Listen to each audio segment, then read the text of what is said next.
Flight attendant Veronica slaps 17-year-old Jamal Washington on first-class flight. Everyone freezes in shock, including Jamal's father Elijah Washington, billionaire tech CEO.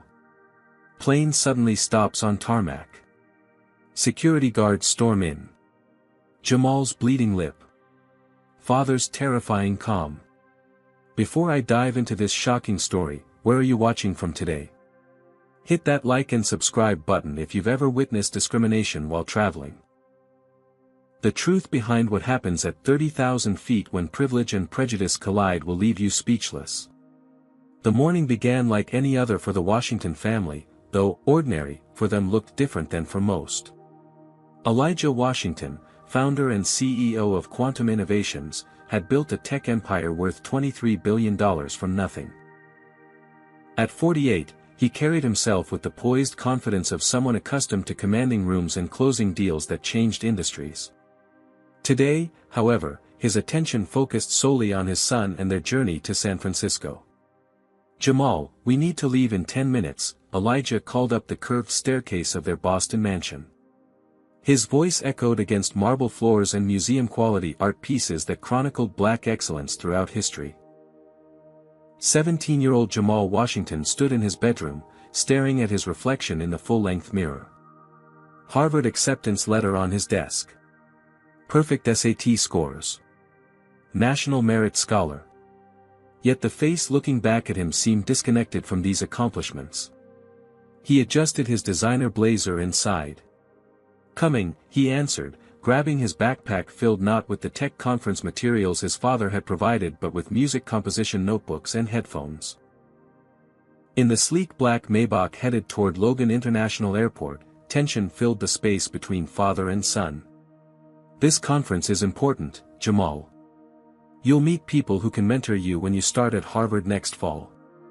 Jamal stared out the window. "Did you ever consider that maybe I don't want to follow in your footsteps? That maybe coding and venture capital aren't my passion?" Elijah's jaw tightened. Since losing his wife Layla to cancer 3 years ago, he'd thrown himself into grooming Jamal for success the only way he knew how. "Your music is a wonderful hobby, son. But the Washington name now means something in this world. With that comes responsibility." "Responsibility to what? Pretend racism doesn't exist because we have money? Act like people don't still see the color of our skin first?" Jamal challenged. "I've never said to ignore racism," Elijah responded carefully. "I've taught you to rise above it strategically. To succeed despite it. That's how real change happens." Their philosophical divide remained unresolved as they reached the airport, a conversation they'd had countless times since Layla's passing had left them to navigate their relationship alone. At Logan International, the first hints of what the day would bring appeared at security. Despite their first-class tickets and elite status, a TSA agent waved Jamal aside for random, additional screening while white businessmen in similar attire passed through unhindered. "Sir, we need to check your bag," the agent said to Jamal without making eye contact. Elijah watched, his face a practiced mask of calm that betrayed nothing, though his hand gripped his leather briefcase slightly tighter. Jamal caught his father's subtle head shake. A silent instruction to comply without complaint. 20 minutes later, after Jamal's belongings had been thoroughly searched and he'd been patted down, they continued toward their gate. "Third time this year," Jamal muttered. "Did you see they didn't stop anyone else?" "I saw," Elijah said quietly. "But we made our flight, and now it's behind us." "That's always your answer," Jamal said. "Put your head down, don't make waves, just keep accumulating wealth and power and maybe one day they'll see us as equals." "No," Elijah corrected. "My answer is choose your battles wisely. That's how I built everything we have." When they reached the gate for first-class boarding, the gate agent smiled warmly at the passengers ahead of them, an older white couple who received compliments on their destination choice. When Elijah and Jamal approached, her smile vanished, replaced by a scrutinizing gaze. "Boarding passes and ID, please," she stated flatly, examining their documents with exaggerated thoroughness before reluctantly waving them through. As they entered the jet bridge, Elijah placed a gentle hand on his son's shoulder. "Remember who you are," he said softly. "Remember who we are." Flight attendant Veronica Miller stood at the aircraft entrance, blonde hair pulled into a tight bun, welcoming passengers with practiced hospitality. Her smile, however, noticeably dimmed when the Washingtons approached. "Seats?" she asked curtly, without the "sir" she'd attached to her greeting for previous passengers. "2A and 2B, Elijah replied pleasantly. Veronica's eyebrows raised slightly in apparent surprise at their first-class seats but said nothing as she gestured vaguely toward the cabin. As they settled into their leather seats, Jamal noticed the stares. A white businessman in his 50s across the aisle looked at them, then checked his seat number as if making sure he hadn't accidentally boarded the wrong flight. An older woman clutched her purse tighter as Jamal passed. These were familiar experiences for which Jamal had developed an emotional callus, but today each slight felt rawer than usual. "Water or champagne before takeoff?" Veronica asked the passengers in 1A and 1B, a white couple who appeared to be in their 60s. When she turned to the Washingtons, she simply said, "Drinks," without making eye contact, already half turned away as if anticipating a quick transaction. "Water would be fine, thank you," Elijah said. "Same," Jamal added. Veronica returned moments later, placing glasses carefully on the white couple's tray tables with a napkin underneath. For the Washingtons, she set the water down hastily, spilling a few drops on Elijah's sleeve. "Sorry," she said without sincerity, already moving away. "Let it go," Elijah whispered as he saw Jamal's fists clench. "It's a 3-hour flight. Not worth it." Jamal turned to look out the window, his reflection in the glass showing the internal battle between his father's approach to navigating a world built on systemic racism and his own growing conviction that silence perpetuated injustice. Neither of them could have predicted how much worse things would get once they were airborne, or how the day would transform both their lives and their relationship forever. At 30,000 feet above the Midwest, Jamal Washington watched as flight attendant Veronica Miller worked her way through the first-class cabin.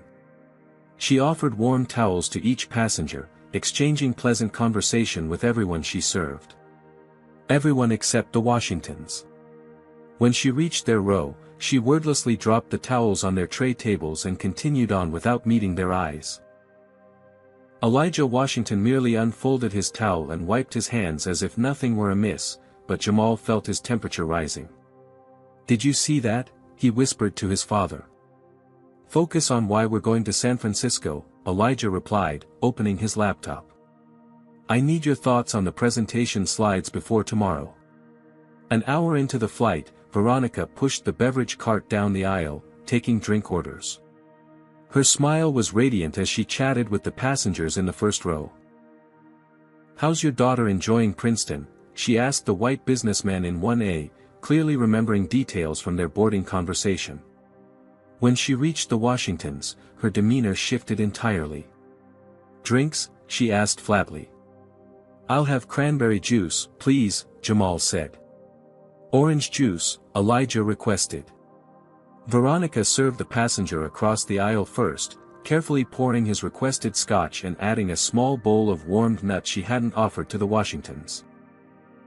When she finally turned to serve Jamal, her movements became jerky and rushed. As she extended the plastic cup, she accidentally tilted it, sending cranberry juice cascading onto Jamal's open laptop.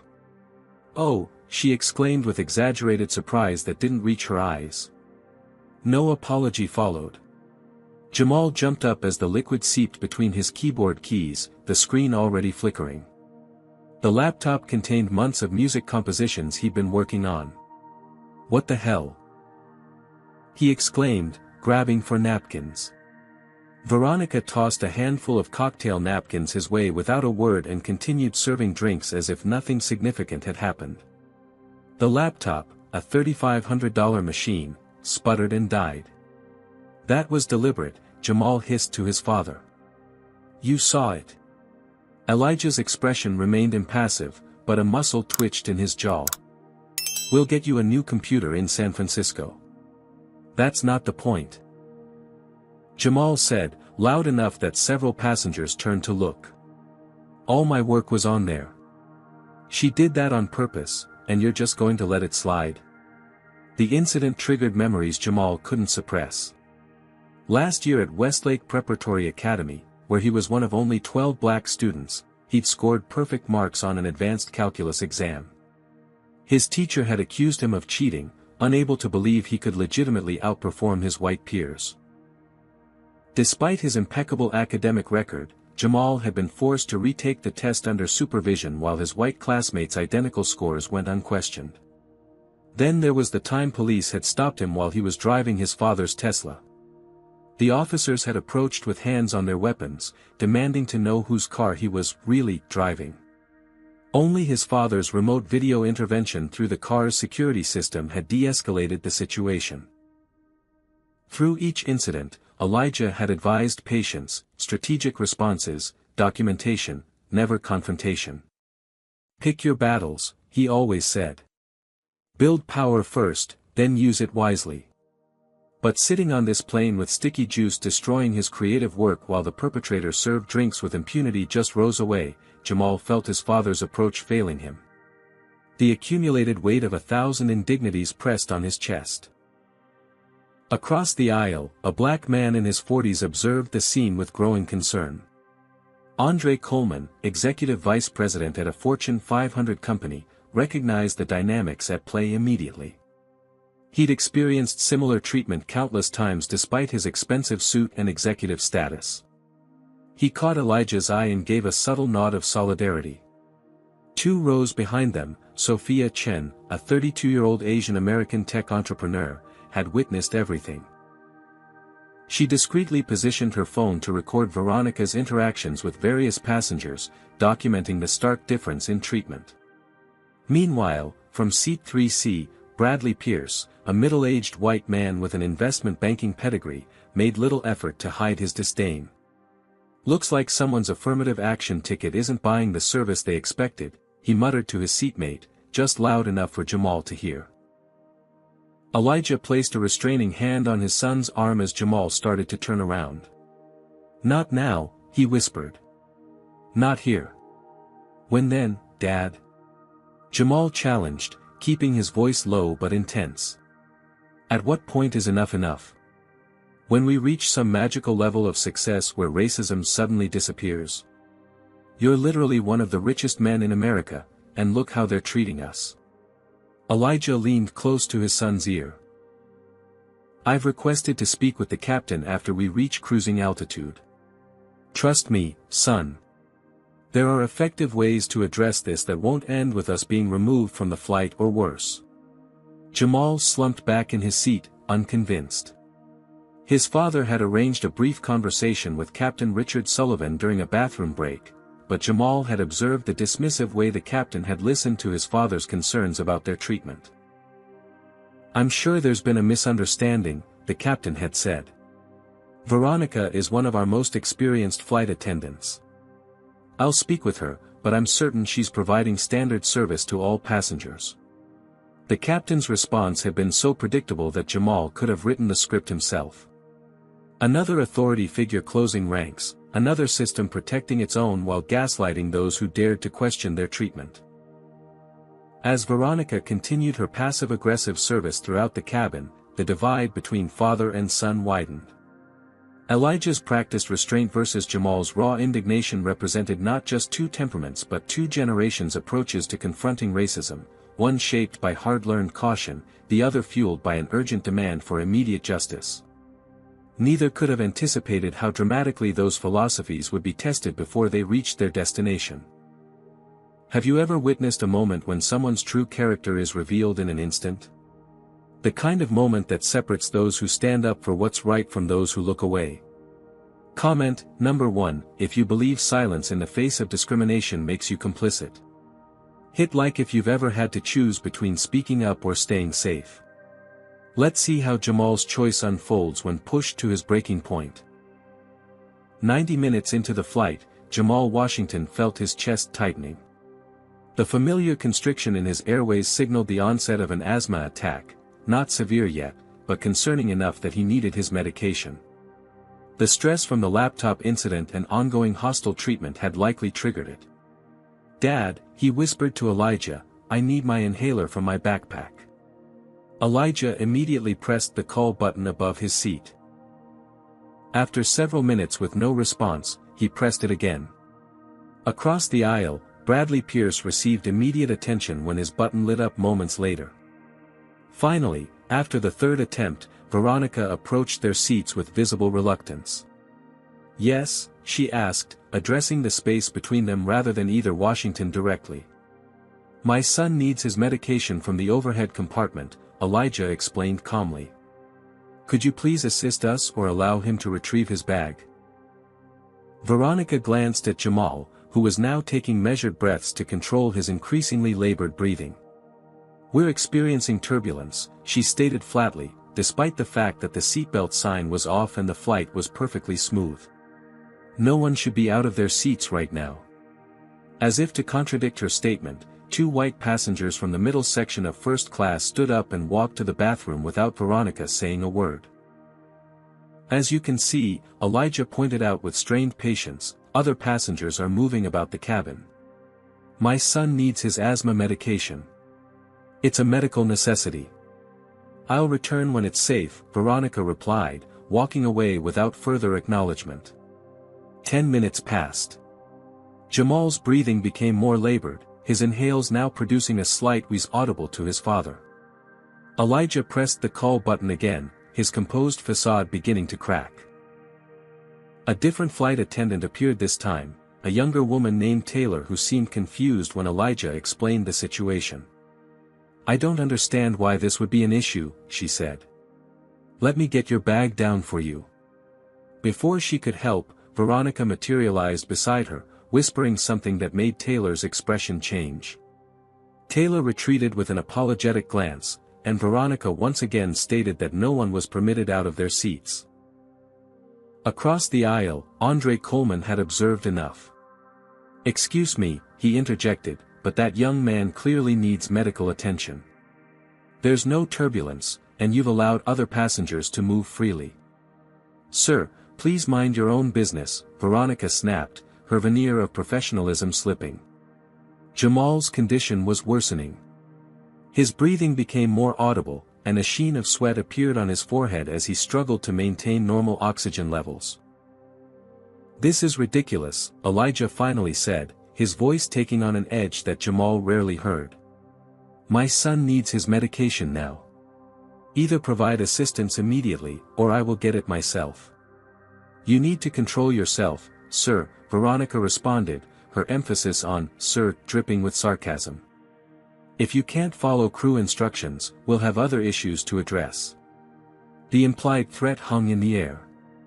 Jamal recognized it for what it was. The same threat black people had faced throughout history when asserting their basic rights. Comply or face consequences. Accept mistreatment or risk something worse. In that moment, something shifted in Jamal. Through his increasingly difficult breathing, a clarity emerged. He would not let his father face this alone. He would not be another young black man who accepted injustice to avoid conflict. With deliberate movements, Jamal unbuckled his seatbelt and stood up. "Sir. Sit down immediately," Veronica commanded, her voice rising. "I need my inhaler," Jamal stated simply, his voice raspy but determined. "I can't breathe well, and you've refused to help for over 15 minutes now. If you don't sit down right now, I'll have the captain divert this flight and have you removed," Veronica threatened.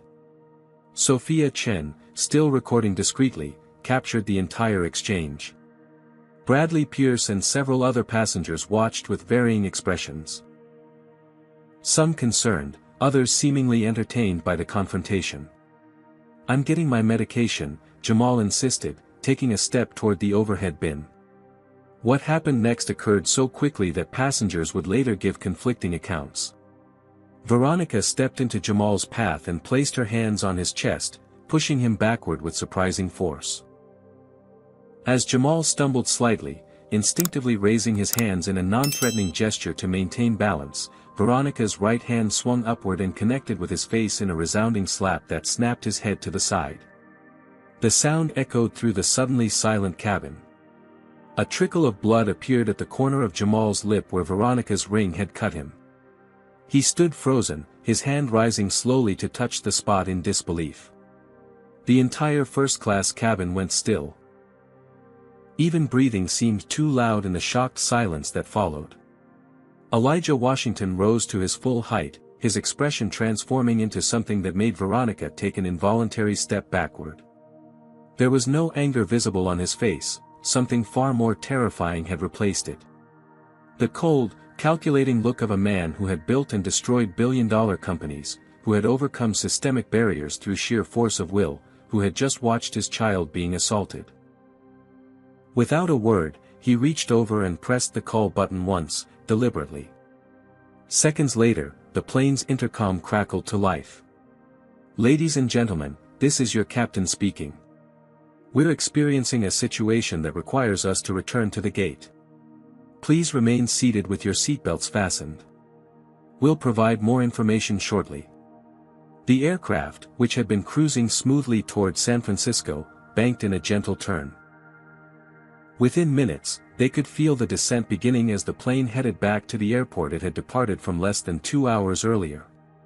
Jamal stood transfixed, blood on his lip, breath coming in increasingly distressed wheezes, caught between vindication and fear of what would happen next.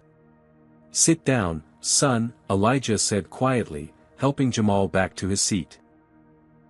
Then, with movements so controlled they seemed almost mechanical, Elijah reached up and retrieved Jamal's backpack from the overhead compartment himself. No one, not even Veronica, made any move to stop him. As Jamal used his inhaler, the first-class cabin remained in stunned silence. The plane continued its descent, heading back to the airport where security personnel were already being summoned to Gate 37A. What would happen when they reached the ground, no one knew. But something fundamental had shifted in the relationship between father and son, between the Washingtons and the world they navigated so differently, between power and justice. What would you have done in Elijah's position? Comment, number 1, if you believe he should press charges against Veronica, or, number 2, if you think he should focus solely on getting medical attention for Jamal. Hit subscribe if you want to see more stories about standing up against discrimination. Now, let's see what happens when the plane reaches the tarmac. The wheels of the Boeing 787 touched down with a slight bounce. As the aircraft taxied toward the terminal, tension inside the first-class cabin had reached an almost unbearable level. Jamal Washington's breathing had stabilized somewhat after using his inhaler, but the cut on his lip continued to bleed, and the red handprint on his cheek had begun to darken into what would clearly become a bruise. Captain Richard Sullivan's voice came over the intercom. "Ladies and gentlemen, we've returned to the gate due to a security situation. Please remain seated until security personnel have boarded and addressed the matter." The plane came to a complete stop on the tarmac, well short of the actual gate. Through the windows, passengers could see several airport security vehicles approaching with flashing lights. Veronica Miller stood near the cockpit door, whispering urgently to the other flight attendants. Her face was flushed, but her expression showed more indignation than remorse. Occasionally, she would dart nervous glances toward the Washingtons. Elijah Washington sat perfectly still, his posture upright, hands folded in his lap as if attending a routine business meeting. Only the intensity of his gaze, fixed on the forward cabin door, betrayed the gravity of his thoughts. Beside him, Jamal alternated between using his inhaler and dabbing at his bleeding lip with a napkin now stained crimson. The cabin door opened, and 4 security officers entered the aircraft. They moved with the practiced efficiency of people accustomed to defusing volatile situations. The lead officer, a stocky man with a buzz cut and a name badge reading, Daniels, approached the front of the cabin where Veronica immediately began speaking to him in hushed but animated tones. "That's him," she said, pointing directly at Jamal. Her voice rose enough for the entire cabin to hear. "He became aggressive when I asked him to stay seated. He threatened me, and I had to defend myself. The security officers moved toward the Washington's row, hands resting on their belts near their tasers. The passengers around them shifted uncomfortably, some reaching for phones to record what was happening. "Sir," Officer Daniels addressed Jamal, "we need you to gather your belongings and come with us." Before Jamal could respond, Elijah spoke in a voice that, while quiet, carried an unmistakable authority. "My son will not be going anywhere. He has been assaulted by your flight attendant, denied medical attention, and racially discriminated against throughout this flight. He requires medical attention for both his asthma and the injury to his face." Officer Daniels seemed taken aback by Elijah's composed confidence.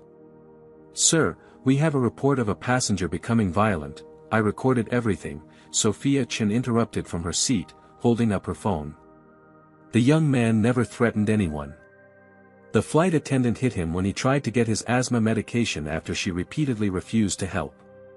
Andre Coleman stood up despite the officer's presence. "I witnessed the entire incident as well. This young man was assaulted while trying to access life-saving medication that he had been denied for no legitimate reason." Bradley Pierce snorted from across the aisle. "The boy was disobeying crew instructions. Whatever happened after that is on him." The cabin erupted into multiple conversations as passengers took sides. Officer Daniels raised his hands for quiet, clearly reassessing the situation. "Everyone needs to calm down," he announced. "Sir," he addressed Elijah, "may I ask your name?" "Elijah Washington." "This is my son, Jamal Washington." A flicker of recognition crossed the officer's face. Even in Boston, 3,000 miles from Silicon Valley, Elijah Washington's name and face were well known. Quantum innovations had revolutionized artificial intelligence ethics and infrastructure, making Elijah one of the most influential tech leaders in the world. The power dynamic in the cabin shifted instantly. The security officers exchanged glances.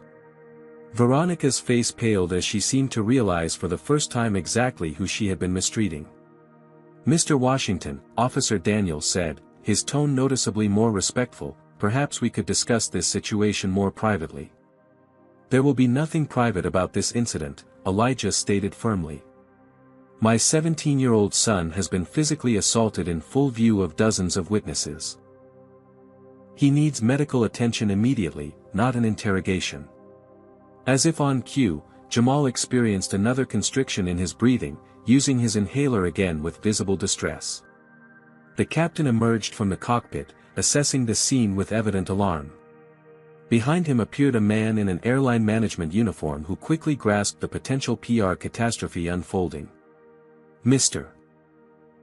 Washington," the airline manager said, stepping forward with an outstretched hand that Elijah did not take, "I'm Douglas Porter, Customer Service Director. We deeply regret this unfortunate misunderstanding. If we could move this conversation to our premium lounge, my son needs medical attention," Elijah repeated, his voice hardening. "And this was not a misunderstanding. It was assault motivated by racial bias, which your airline facilitated through a pattern of discriminatory treatment that began the moment we boarded." Porter's professional smile faltered. "I assure you, our airline has zero tolerance for discrimination of any kind, yet here we are," Elijah interrupted. "My son bleeding and struggling to breathe after being struck by your employee." Sophia Chen stood up, her phone still recording. "I've already uploaded part of the video to social media. People are asking for updates." Indeed, several passengers had their phones out, some typing rapidly. The hashtag Justice for Jamal was already beginning to trend locally as snippets of video made their way online. Captain Sullivan inserted himself into the conversation. "Mr. Washington, I understand your concerns, but we need to follow protocol." "Your protocol," Elijah said, cutting him off, "allowed a minor to be denied medical attention and then physically assaulted when he attempted to access it himself. Your protocol is what we'll be discussing with our legal team and the FAA." The mention of federal aviation authorities caused visible discomfort among the airline staff. Porter whispered something to the captain, who nodded grimly. "We'll have medical personnel board immediately," Porter announced. "And of course, Ms. Miller will be removed from the flight pending a full investigation. My son was assaulted because of his race," Elijah stated clearly, ensuring every passenger could hear. "There will be no private resolution." As medical personnel were summoned to the aircraft, the standoff continued. Veronica was escorted off the plane by security, protesting her innocence even as multiple passengers called out contradicting her version of events. The other passengers remained seated, many recording or live-streaming the unfolding situation. For Jamal, watching his father stand firm, not through angry outbursts but through the calm, implacable insistence on justice, revealed a different kind of strength than he had previously recognized. The strategic patience his father had always preached wasn't about accepting injustice but about knowing precisely when and how to fight most effectively. As EMTs finally boarded the plane and rushed to Jamal's side, father and son exchanged a look of mutual understanding. This wouldn't be swept under the rug or settled quietly. The Washington name carried power, and today that power would serve a purpose beyond business success. The story was already spreading beyond the confines of the aircraft, making its way across social media platforms and into news alerts. What had begun as a routine flight was transforming into a national conversation about privilege, race, and accountability, one that would continue to unfold in unexpected ways in the hours and days to come. Fluorescent lights flickered overhead as EMTs worked efficiently to stabilize Jamal Washington's condition on the aircraft. His oxygen levels had dropped dangerously low, the combination of stress, delayed medication access, and the physical confrontation had triggered a severe asthma attack. One paramedic placed an oxygen mask over Jamal's face while another monitored his vitals. Blood pressures elevated, pulse rapid, the lead paramedic reported. "We need to transport him immediately." Through the oxygen mask, Jamal's eyes found his father's. Despite his medical distress, what concerned him most was the rare glimpse of fear he saw in Elijah Washington's typically composed expression. "I'm coming with him," Elijah stated, not a request but a declaration. As they prepared to move Jamal onto a stretcher, Elijah's mind involuntarily flashed back to another medical emergency, one with a far more devastating outcome. For years earlier, Layla Washington had complained of severe chest pain and shortness of breath. At the prestigious Boston Medical Center, staff had repeatedly dismissed her symptoms as anxiety or indigestion despite her insistence that something was seriously wrong. Elijah had been overseas closing an acquisition when Layla called him, her voice strained with pain and frustration at not being taken seriously. "They're not listening to me, Eli," she had said. "They think I'm exaggerating." By the time Elijah had cut his trip short and returned to Boston, by the time medical staff finally ordered the tests that revealed the massive aortic dissection, it was too late. Layla Washington, brilliant neuroscientist, loving mother, and Elijah's partner in all things, died while Elijah was still in the air somewhere over the Atlantic. The hospital's risk management team had later approached with settlement papers and non-disclosure agreements, suggesting that perhaps Layla's symptoms had been atypical and difficult to diagnose, especially in certain populations. The subtext was clear: Black women's pain wasn't taken as seriously, wasn't believed, wasn't prioritized, even for the wife of a billionaire. Elijah had refused their settlement. Instead, he established the Layla Washington Foundation for Health Equity, funding research and programs specifically addressing racial disparities in medical treatment. He also quietly ensured that several key hospital administrators found their careers stalled through strategic withdrawal of his considerable donations. Now, watching paramedics load his son onto a stretcher, Elijah made a silent vow that history would not repeat itself. Jamal would receive immediate, excellent care. There would be no dismissals, no delays, no subtle racism masquerading as medical protocol. "Massachusetts General is closest," one paramedic informed him as they began moving Jamal toward the aircraft door. "No," Elijah countered firmly. "Boston Memorial. Dr. James Chen is the pulmonologist on call today. He's expecting us." The paramedics exchanged surprised glances at Elijah's specific knowledge, but nodded agreement. In the 4 minutes since the medical team had boarded the plane, Elijah had made 3 phone calls that ensured Boston's top pulmonary specialist would be waiting when they arrived. As they moved through the aisle, passengers watched in stunned silence. Sophia Chin continued recording, documenting both the medical response and the airline personnel's increasingly nervous attempts to manage the situation. Andre Coleman gathered Elijah and Jamal's belongings, volunteering to bring them to the hospital later. "This isn't over," Bradley Pierce called out as they passed his seat. The boy disobeyed flight instructions. Actions have consequences. Elijah didn't break stride or acknowledge the comment, but Andre Coleman paused. "So do words, Mr. Pierce," he said quietly. "So do words." The journey from airplane to ambulance felt both endless and lightning fast. Airport staff cleared paths, security escorted them through employee-only shortcuts, and airline representatives hovered anxiously nearby, all suddenly eager to provide assistance now that they understood who the Washingtons were. In the ambulance, Jamal's condition temporarily stabilized with proper medication and oxygen, though his vital signs remained concerning. The cut on his lip had been bandaged, but the bruise on his cheek was darkening visibly.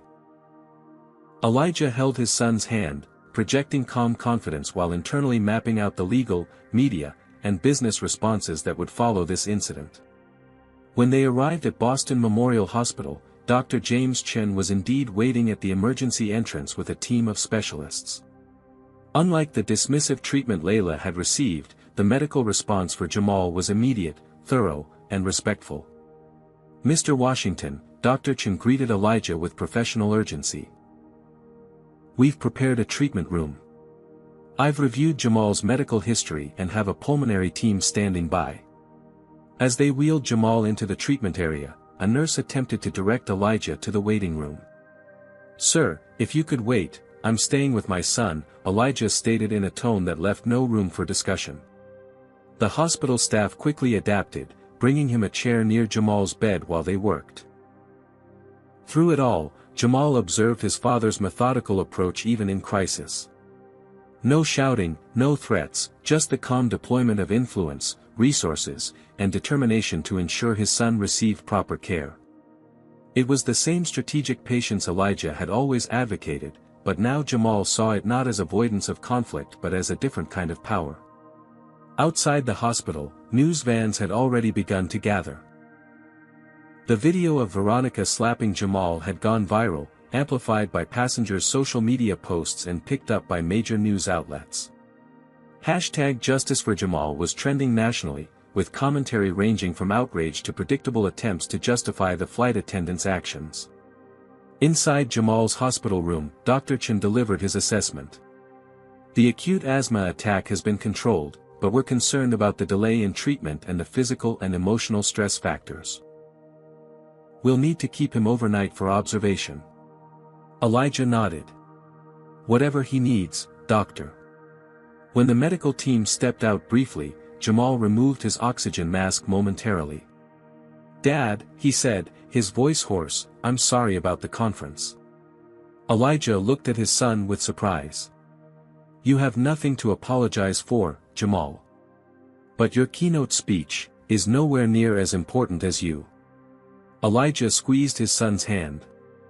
"The conference can wait." Jamal's phone, retrieved from his backpack, buzzed constantly with notifications as friends and classmates discovered what had happened.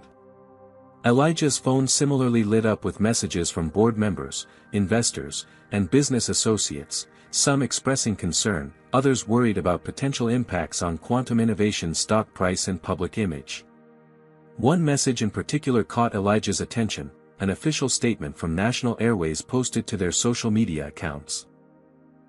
National Airways is aware of an incident involving a passenger and crew member on Flight 372. The crew member in question has been placed on administrative leave while we conduct a thorough investigation. We take all passenger concerns seriously and are committed to providing a safe, respectful environment for everyone who flies with us. The statement was corporate damage control at its most generic, no acknowledgement of assault, no mention of discrimination, no apology to the Washingtons. Jamal, reading the statement over his father's shoulder, shook his head in disgust. Administrative leave? She should be fired and arrested. She will be, Elijah said with quiet certainty. But first, we need you healthy and strong. As evening fell, Jamal's condition continued to improve under proper medical care.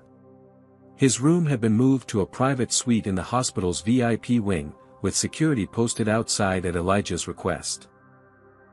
The media presence outside the hospital had grown, with reporters seeking statements from hospital staff, the airline, and the Washington family.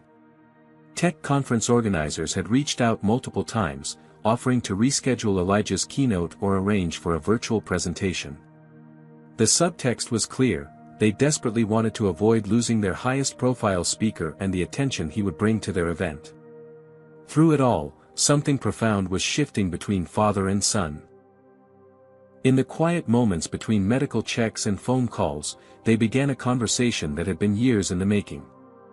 "I always thought your way of handling racism was about accepting it," Jamal admitted. "About putting success ahead of dignity." Elijah considered this. "I never wanted you to accept injustice, Jamal. I wanted you to survive it, to accumulate the power needed to change it systematically rather than fighting battles that might destroy you before you reached your potential.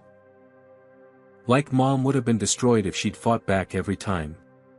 Jamal asked quietly. Elijah's eyes glistened. "Your mother fought brilliantly, just not always in ways others could see. She changed policies, mentored young scientists of color, redirected funding. She understood, as I've tried to help you understand, that sometimes the most effective resistance doesn't look like resistance at all, until suddenly, the whole system has been transformed from within." "But today you didn't stay quiet," Jamal pointed out. "You didn't just strategically maneuver behind the scenes. Because sometimes, Elijah acknowledged, the moment demands a public stand. The wisdom is in knowing which approach serves justice best in each situation." As Jamal drifted into medication-assisted sleep, Elijah Washington remained vigilant by his bedside. Outside the hospital room, forces were gathering. Media attention intensifying, corporate responses being crafted, legal strategies forming on both sides. The video of the assault had been viewed millions of times, sparking heated debates across the country about race, privilege, accountability, and justice. What had begun as a routine flight had become something far more significant, a flashpoint in America's ongoing struggle with its racial history and present. And at the center of it all was a father and son whose relationship was being reforged through fire, whose different approaches to navigating racism were finding unexpected common ground in the aftermath of a crisis that had nearly cost Jamal his life. Have you ever witnessed someone use their power to change an unjust system rather than just protect themselves? Comment, number 1, if you believe wealth creates responsibility to fight for others. Press like if you've seen how quickly companies change their tune when faced with real accountability. The Washington family is about to show exactly how influence can be wielded for justice when they decide enough is enough. Morning light filtered through the hospital room blinds as Elijah Washington completed his 7th phone call in the past hour. Seated in an ergonomic chair that hospital staff had brought in overnight, he'd been orchestrating a strategic response while Jamal slept. "Charles, I need the board to understand something," Elijah spoke quietly but firmly to the chairman of Quantum Innovations. "This isn't a distraction from our business, this is now our business." "Yes, I understand the earnings call is next week. No, I will not be issuing a conciliatory statement to calm the markets." Across the room, Jamal stirred awake, his breathing notably improved though the bruise on his face had darkened considerably. He watched his father with newfound appreciation as Elijah continued his call. "The decision is made, Charles.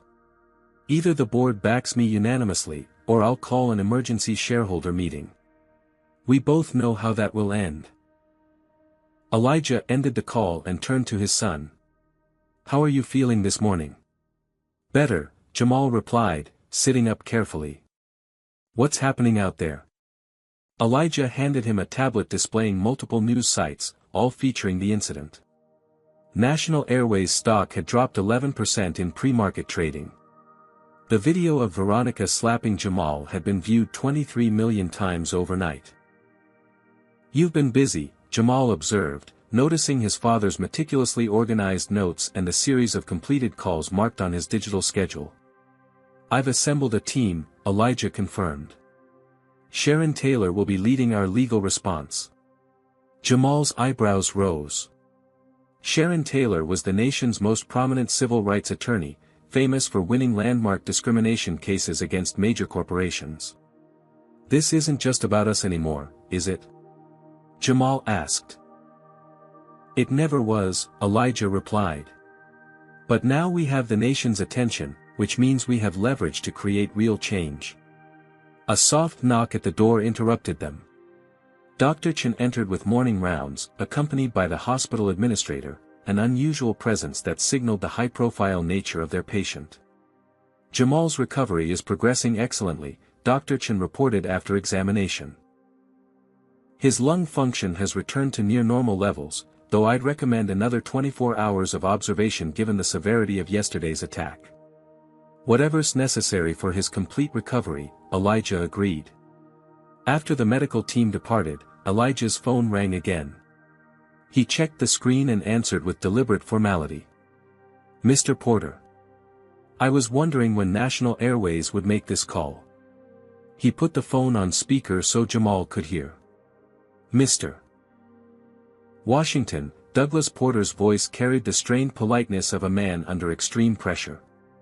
"On behalf of National Airways, I want to express our deepest regrets about yesterday's unfortunate incident, assault," Elijah corrected calmly. "Let's use precise language.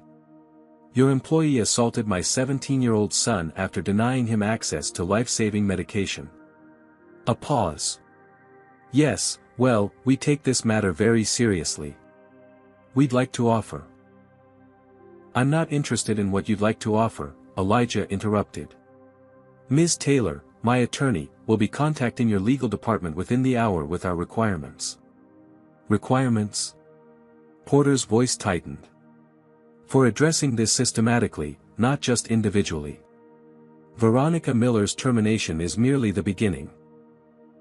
We'll require transparency about your discrimination complaint history, mandatory training reforms, and an independent audit of your customer service practices with respect to passengers of color. Mr. Washington, surely we can come to a more private arrangement. The company is prepared to be extremely generous. This conversation is being recorded, Mr. Porter," Elijah noted. "And your focus on privacy rather than accountability speaks volumes." After ending the call, Elijah turned to find Jamal watching him with a thoughtful expression. "What?" Elijah asked. "I've never seen this side of you before," Jamal admitted. "It's like, you've been preparing for this moment my whole life." "In some ways, I have been," Elijah acknowledged. "But I hoped you'd never need to see it." Throughout the day, the hospital room became a command center. Sharon Taylor arrived with 2 associates, setting up impromptu workstations. Elijah's executive assistant coordinated virtual meetings with Quantum Innovations executives and the PR team. Andre Coleman visited, bringing the Washington's belongings from the plane and offering his witness statement to the legal team. Meanwhile, the opposing forces were mobilizing as well. National Airlines Flight Attendants Union issued a statement supporting Veronica Miller, claiming she had responded appropriately to a threatening situation. Right-wing media outlets began running segments questioning why Jamal had been aggressive and disobedient toward flight crew. Most troubling was Bradley Pierce's appearance on a national morning show, where he described Jamal as intimidating and unstable despite having witnessed the entire incident firsthand. "That man is lying through his teeth," Jamal said, watching the interview with disgust. "Yes, he is," Elijah agreed.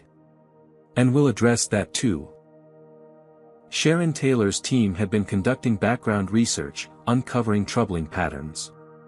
Veronica Miller had a history of customer complaints that had never resulted in disciplinary action, many from passengers of color. Her social media accounts, though recently scrubbed, contained cached posts with racially insensitive content going back years. More damning was her connection to higher management. Her brother-in-law was National Airways Vice President of Operations, explaining her apparent immunity from consequences despite documented issues. By afternoon, Elijah faced mounting pressure from unexpected sources. Several major investors in quantum innovations had reached out with concerns about his distraction from core business. The tech conference organizers were practically begging for confirmation of his attendance, offering to postpone the entire event if necessary. Your keynote was supposed to announce the new quantum computing initiative, his chief technology officer reminded him during a video call. The market's been anticipating this for months. Stock is down 4% just on rumors you might not appear. The announcement will happen, Elijah assured him. But on our terms, not theirs. After the call ended, Jamal addressed the elephant in the room. You're risking a lot for this, aren't you? Your company, your reputation, the partnerships you've built. Elijah considered the question carefully. What would all of that be worth if I failed to stand up when my own son was assaulted for being black? What message would that send to you about what really matters? Before Jamal could respond, Sharon Taylor approached with a tablet displaying a confidential settlement offer from National Airways. 8 figures, comprehensive healthcare for Jamal, first-class travel for life, and a private apology from the CEO. They want this to go away quickly, she observed. And what do you think? Elijah asked Jamal, surprising both his son and the attorney by seeking his input. Jamal studied the offer. This helps us, but what about the next black family they discriminate against? The ones without billionaire parents or viral videos? Elijah smiled. A rare, proud smile that transformed his serious demeanor. Exactly my thinking. Sharon, please inform them that we'll be declining their offer. We're proceeding with both the lawsuit and the FAA complaint. As evening approached, Jamal received an unexpected call from Sophia Chen, the passenger who had recorded the incident.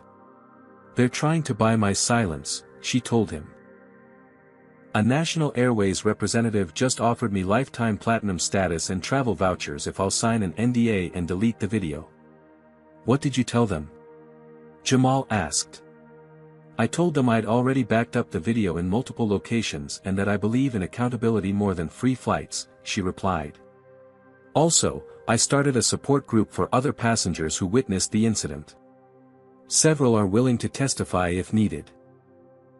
After thanking her, Jamal shared the information with his father and the legal team, who noted it as further evidence of the airline's attempts to suppress the truth rather than address the underlying issues.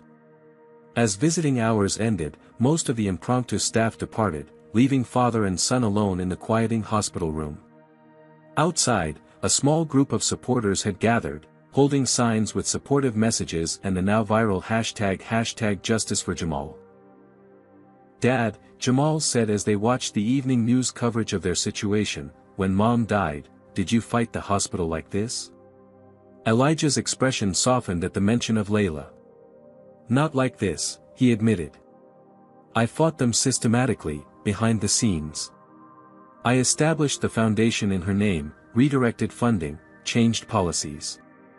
But I often wonder if I should have been more public, if that might have saved other lives sooner. So this is for Mom too, Jamal realized. Everything I do is partly for her, Elijah acknowledged. But this is about creating a world where you don't have to choose between speaking up and staying safe. Where power serves justice rather than just protecting itself. As night fell over Boston, the Washington family's private tragedy had transformed into a national inflection point. Corporate boardrooms, newsrooms, and living rooms across America were engaged in conversations about race, accountability, and the different rules that seemed to apply depending on the color of one's skin. For Elijah and Jamal, their personal crisis had evolved into something larger than themselves, a test case for whether wealth and influence could be tools for systemic change rather than just personal advantage. The fight was far from over, but for perhaps the first time, father and son were truly united in both purpose and approach, their different perspectives strengthening rather than dividing them. Would you risk everything you'd built to stand up for what's right? Comment, number 1, if you believe some principles are worth any cost. Subscribe to see how the Washingtons transformed their personal tragedy into lasting change in the next part of this extraordinary journey. By morning, what had begun as a viral video had evolved into a national conversation. Every major news network featured panels discussing the incident, its implications, and the broader context of race in America. Split screens showed the hospital where Jamal recuperated, National Airways headquarters where executives huddled in crisis meetings, and the San Francisco Tech Conference now missing its headline speaker. Breaking news in the National Airways assault case, announced a CNN anchor. The airline has placed flight attendant Veronica Miller on unpaid leave pending investigation, a change from yesterday's administrative leave with pay status. This comes after mounting public pressure and the Washington family's rejection of an initial settlement offer. In Jamal's hospital room, Dr. Chen completed his final examination before discharge. "Your recovery has been remarkable," he noted. "Though I'd recommend avoiding stressful situations for at least a week." Elijah and Jamal exchanged knowing glances. Avoiding stress seemed impossible given what lay ahead. "Thank you, Doctor," Elijah said. "We appreciate your excellent care." As they prepared to leave, Sharon Taylor arrived with updates. "The narrative is shifting," she reported, showing them several news segments. "They tried painting Jamal as aggressive initially, but that's falling apart as more witnesses come forward." Indeed, 3 more passengers had provided video evidence overnight, each capturing different angles of the incident that further contradicted Veronica Miller's claims. Andre Coleman had given a powerful interview describing the systematic discrimination he'd witnessed throughout the flight. "There's something else," Sharon added, handing Elijah a tablet displaying financial news. "National Airways stock is down 17%. Their board called an emergency meeting for this afternoon." Outside the hospital, a carefully orchestrated departure awaited. Security personnel cleared a path through reporters and well-wishers. The Washingtons had declined all interview requests, allowing the evidence and witness accounts to speak for themselves, a strategic decision that left the public hungry for their perspective and prevented opponents from twisting their words. As they settled into the back of a sleek black SUV, Jamal scrolled through social media on his phone. "This is crazy," he murmured. "People are sharing their own stories of discrimination on flights with the hashtag. Thousands of them. The experience is unfortunately common," Elijah noted. "The difference is that now people are listening." The conversation around the incident had indeed expanded beyond the Washingtons. Black celebrities and business leaders shared similar experiences of mistreatment regardless of their status or wealth. Aviation experts discussed the troubling history of discriminatory treatment in air travel. Political commentators debated the effectiveness of corporate diversity training and accountability measures. Most significantly, National Airways' past was being excavated by investigative journalists who uncovered a pattern of discrimination complaints that had been settled quietly or dismissed. Former employees began speaking out about a corporate culture that protected certain staff regardless of their behavior. At the Washingtons' Boston home, Jamal retreated to his room to rest while Elijah convened with his executive team and PR advisors. The tech conference was scheduled to begin the following day, and a decision about attendance could no longer be postponed. "The optics of you not appearing would be devastating for the company," argued his chief marketing officer. "The product announcement has been planned for months. The optics of me abandoning this fight for a business opportunity would be far worse," Elijah countered. "For my son, for our community, and ultimately for our company's values." After heated debate, a compromise emerged. Elijah would attend the conference with Jamal, but with completely revised content and messaging. The product announcement would proceed, but within a dramatically different context. Meanwhile, Jamal sat at his computer, staring at a blank document. For the first time in his life, he felt the weight of public attention on his words.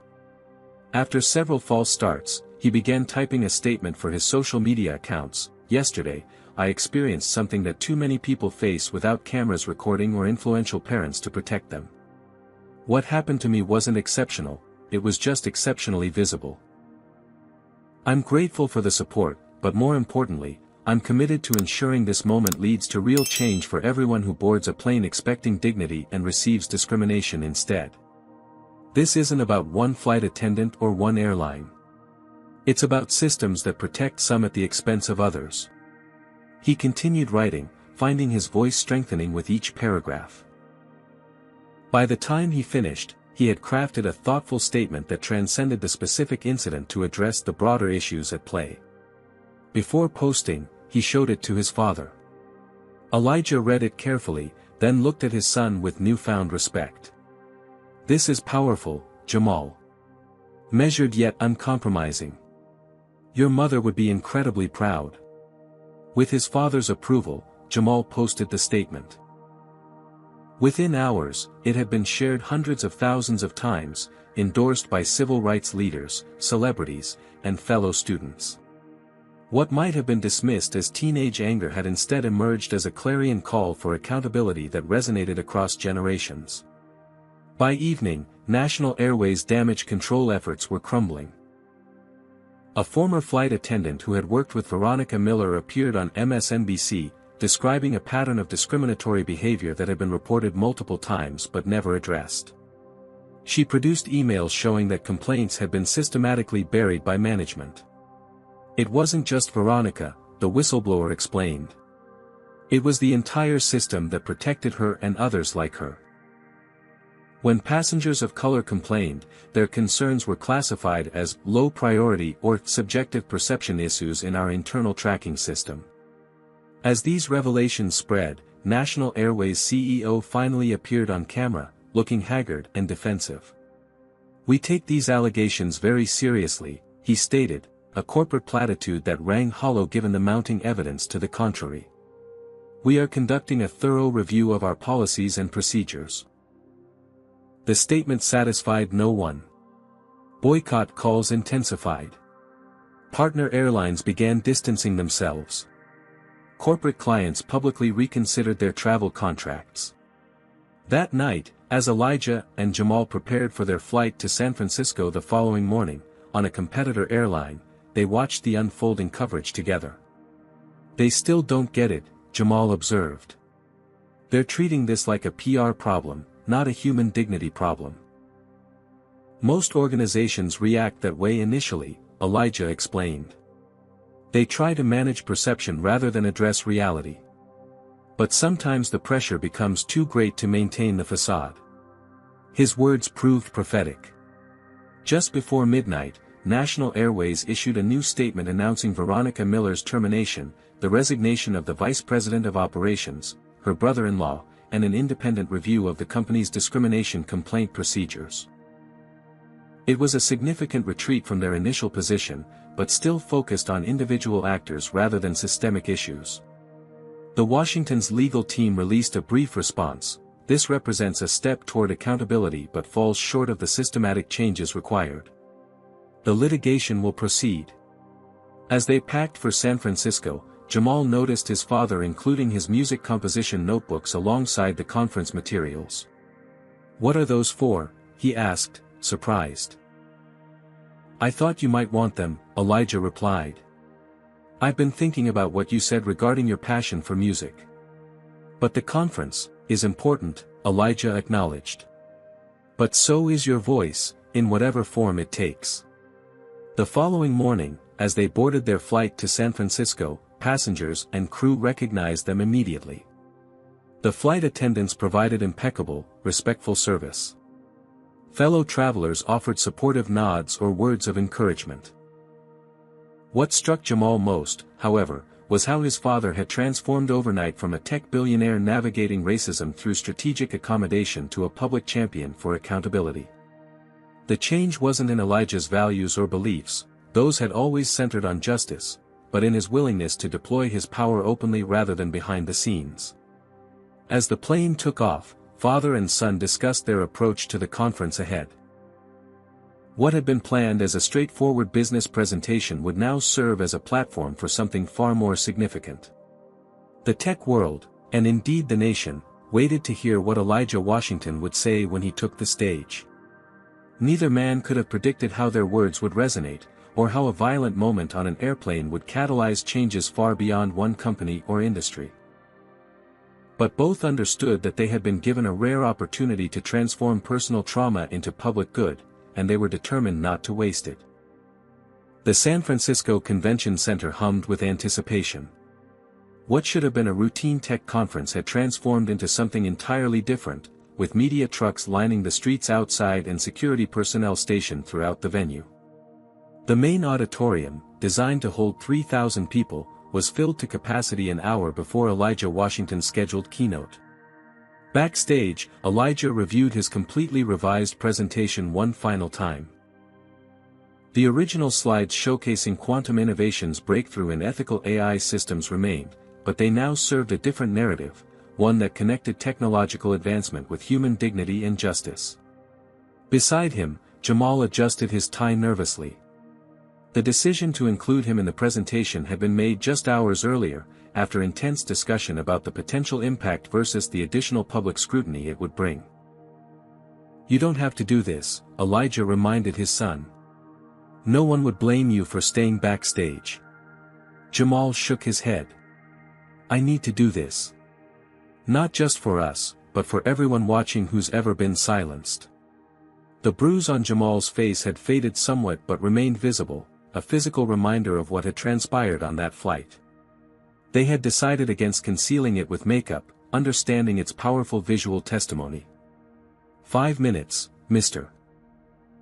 Washington," a conference coordinator announced, clearly trying to maintain professional calm despite the unprecedented situation. Security around the event had been dramatically increased after several online threats targeted the Washingtons. The controversy had attracted extremist attention, with some commentators framing Elijah's stance as an attack on traditional American values, rather than a demand for basic human dignity. As they prepared to take the stage, Elijah placed his hands on his son's shoulders. "Whatever happens out there, I want you to know something. I've always been proud of you, Jamal, but never more than these past few days. You've shown courage that can't be taught." The moment was interrupted by Sharon Taylor, arriving with breaking news. National Airways just announced the resignation of their CEO, effective immediately. The board statement cites failure of leadership in addressing systemic issues within company culture. Elijah nodded, absorbing this significant development. "They're trying to get ahead of what's coming. Let's make sure they understand this is just the beginning." The lights dimmed in the auditorium, and the conference moderator stepped to the microphone. "Ladies and gentlemen, we are honored to present our keynote speaker, founder and CEO of Quantum Innovations, Elijah Washington." The applause that erupted as Elijah walked onto the stage was thunderous, becoming even louder when Jamal appeared beside him. The standing ovation continued for nearly 2 minutes, forcing Elijah to gesture for quiet before he could begin. "Thank you," he said simply. "I originally came here to talk about quantum computing and ethical AI. Those innovations still matter deeply to me and to the future we're building. But before we discuss technology, we need to address humanity." The auditorium fell silent as Elijah recounted what had happened on the flight, not with anger or sensationalism, but with the precise clarity that had made him a legendary business leader. He described the persistent pattern of discrimination, the denial of medical attention, and the assault, connecting these events to broader patterns in American society. "Many have asked why someone of my position and resources would pursue this matter so publicly," he continued. "The answer is simple. Power confers responsibility. What good is influence if not used to ensure dignity for all? What good is wealth if it only purchases personal comfort while leaving systems of injustice intact?" On the massive screens behind him, images appeared, not of the incident itself, but of the thousands of similar stories shared under the #JusticeForJamal hashtag. Stories from people of all backgrounds who had experienced discrimination and remained unheard. "What happened to my son was not exceptional," Elijah emphasized. "It was just exceptionally visible. And that visibility creates an obligation to seek change not just for ourselves, but for everyone who boards a plane, enters a store, applies for a loan, or seeks medical care while carrying the burden of society's prejudices." He then pivoted to technology, drawing unexpected connections between ethical AI development and social justice. At Quantum Innovations, we've spent billions ensuring our systems don't perpetuate biases or discriminatory patterns. We recognize that technology built on flawed human assumptions simply automates injustice. Yet we've been slower to apply that same rigorous ethical framework to our human systems and institutions. For 40 minutes, Elijah wove together personal experience, business leadership, and a vision for institutional accountability that transcended political divisions. He announced a major new initiative, the Accountability Project, funded with $50 million from his personal fortune, would provide legal support to victims of discrimination while developing metrics and standards for corporate behavior. Today, I'm also announcing that Quantum Innovations will henceforth require all partner companies to undergo independent equity audits and maintain transparent discrimination complaint processes. This will be a condition of doing business with us, representing over $3 billion in annual contracts. The business implications of this announcement rippled through the audience, particularly among executives whose companies held contracts with Quantum. Elijah was effectively using his market position to force industry-wide changes in how companies handle discrimination. As he concluded his prepared remarks, Elijah turned to Jamal. And now, I'd like to introduce someone who has shown extraordinary courage and clarity through this ordeal. My son, Jamal Washington. The audience erupted again as Jamal stepped forward. Unlike his father's polished presentation style, Jamal spoke with the raw authenticity of youth, his voice occasionally breaking with emotion. For most of my life, I've struggled to understand my father's approach to racism, he began candidly. I mistook his strategic patience for acceptance, his careful navigation for surrender. What I've learned through this experience is that there are many ways to fight for justice, and we need all of them. Jamal described his perspective as a young black man coming of age in an America still grappling with its racial history and present.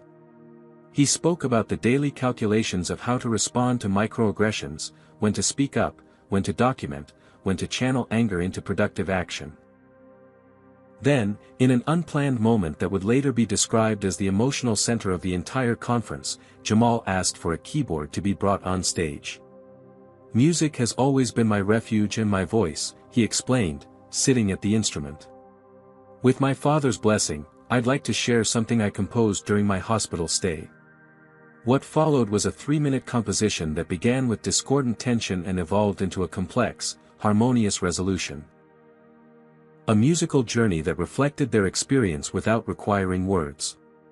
The piece showcased extraordinary talent that Elijah had acknowledged but perhaps never fully appreciated until this moment.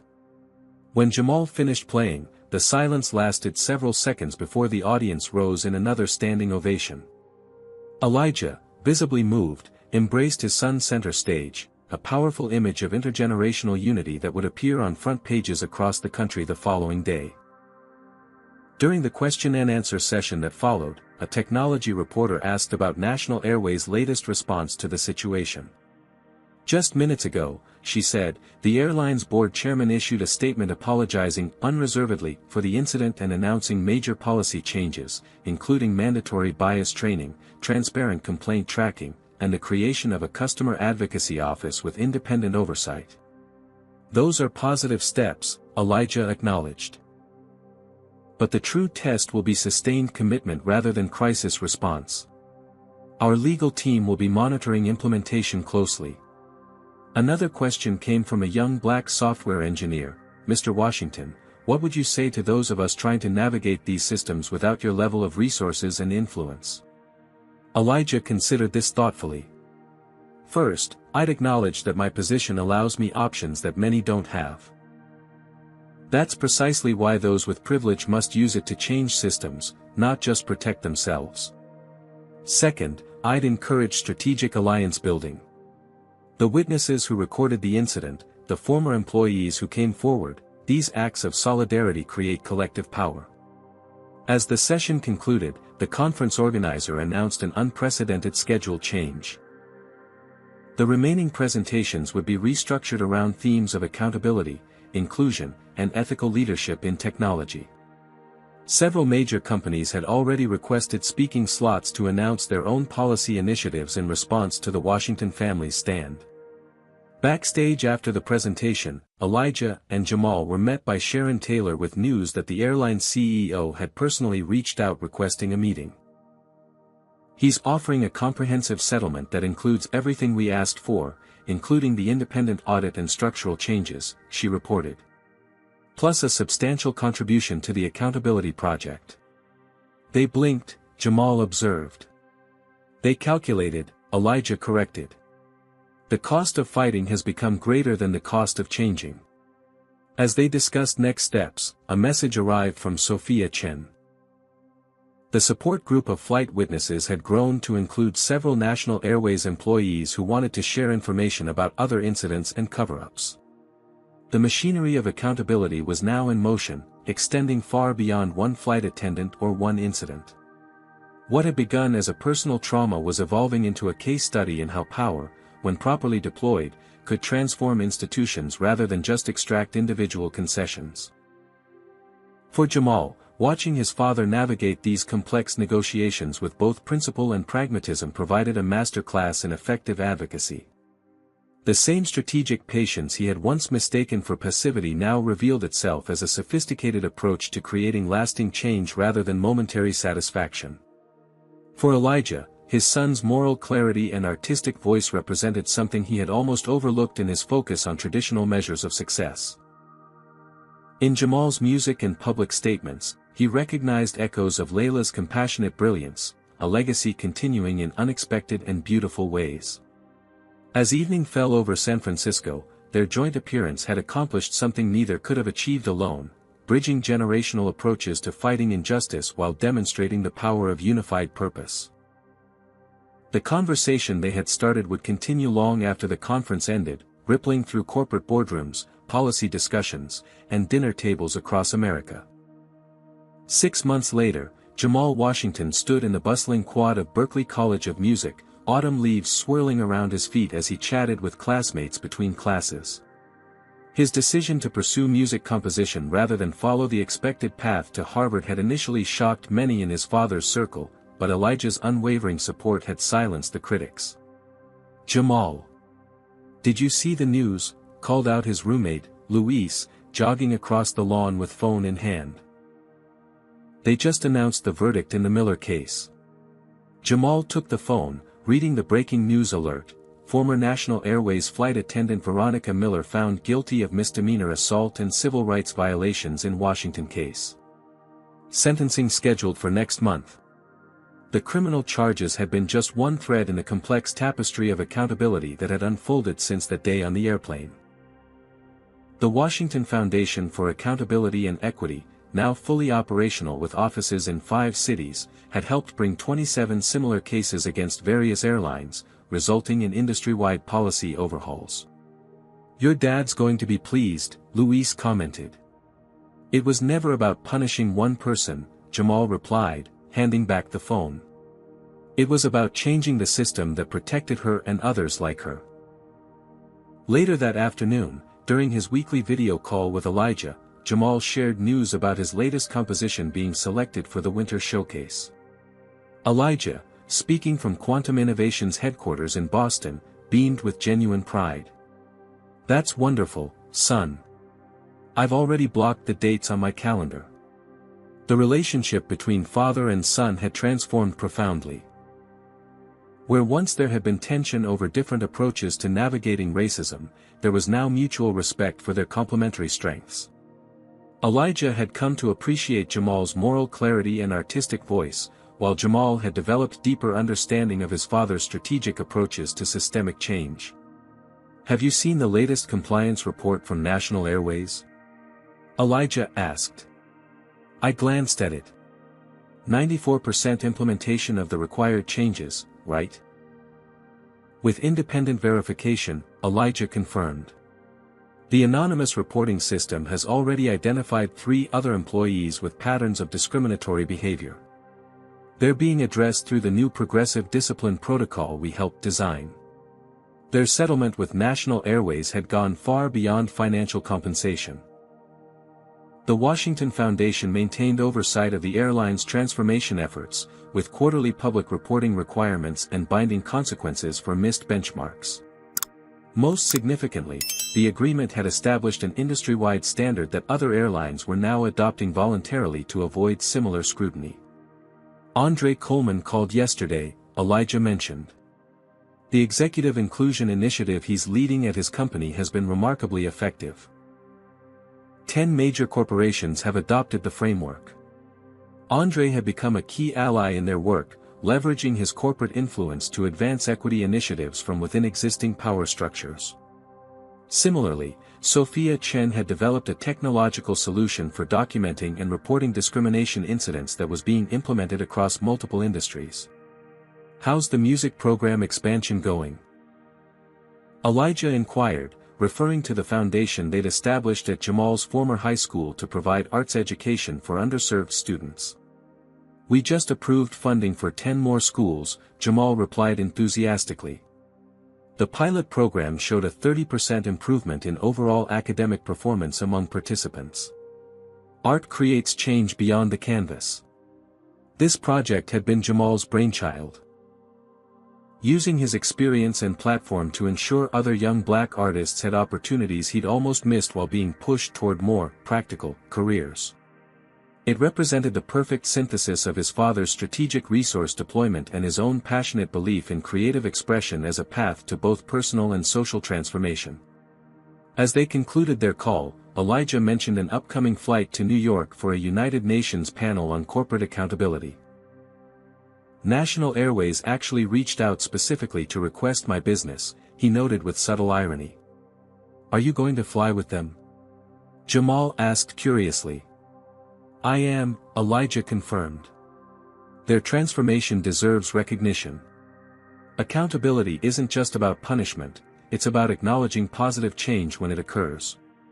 2 weeks later, Elijah Washington boarded a National Airways flight to New York. The experience couldn't have been more different from that fateful day 6 months earlier. The crew was visibly diverse, the service impeccable and consistent for all passengers.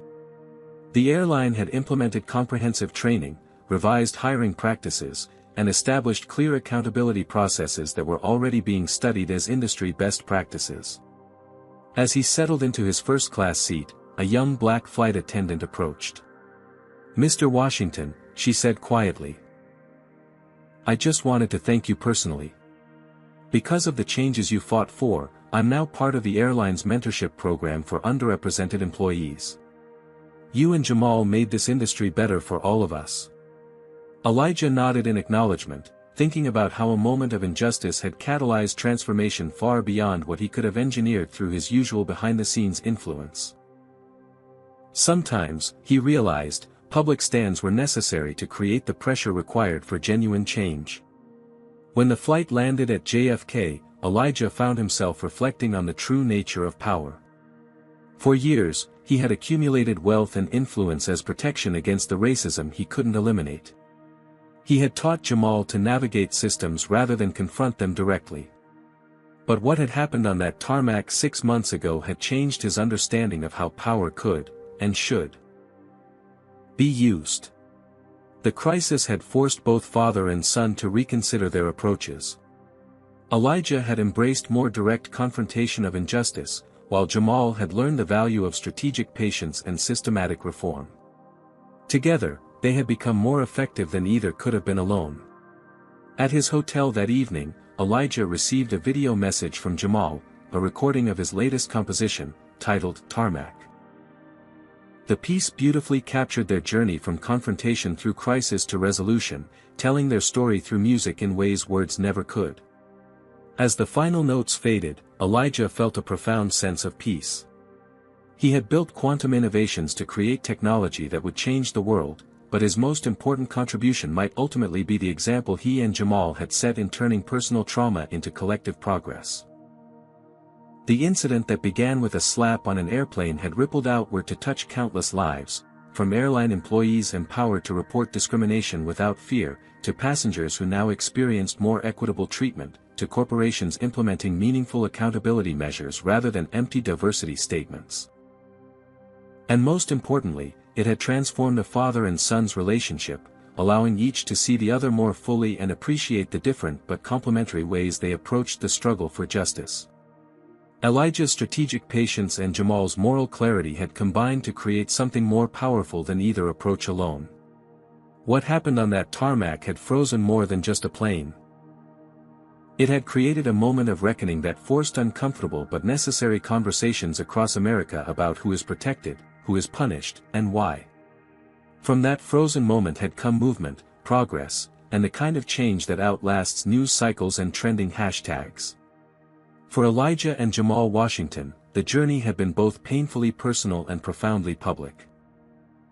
They had discovered that true power lay not in escaping the reality of racism through wealth or status, but in using privilege to dismantle the systems that perpetuate it, note by note, policy by policy, heart by heart. What began with an assault had ended with transformation. And that, both father and son now understood, was the most powerful response to injustice.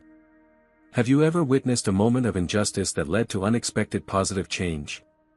Comment below with your experiences. If this story resonated with you, please like, subscribe, and share to help others understand how privilege can be used to create systemic change rather than just personal comfort. Thank you for joining me for this powerful journey of transformation, and remember, true justice isn't just about what happens to us, but what we make happen for others. The Washington family's journey teaches us powerful lessons about confronting injustice. First, there's no single, right way to fight discrimination. Elijah's strategic patience and Jamal's moral clarity both proved necessary for creating lasting change. Sometimes systemic reform requires both approaches working in tandem. Second, privilege brings responsibility. Elijah's wealth and influence weren't just shields for personal protection but tools that could dismantle barriers for others. True power lies not in escaping injustice personally but in transforming systems that perpetuate it. Third, public accountability creates pressure that private influence alone cannot. While behind-the-scenes advocacy has value, some institutions only change when forced by public scrutiny and concrete consequences. The viral video catalyzed changes that might have taken years through traditional channels. Fourth, individual incidents reflect systemic patterns. What happened to Jamal wasn't exceptional, it was exceptionally visible.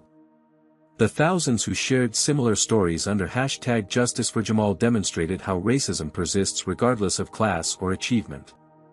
Finally, justice must be restorative, not just punitive.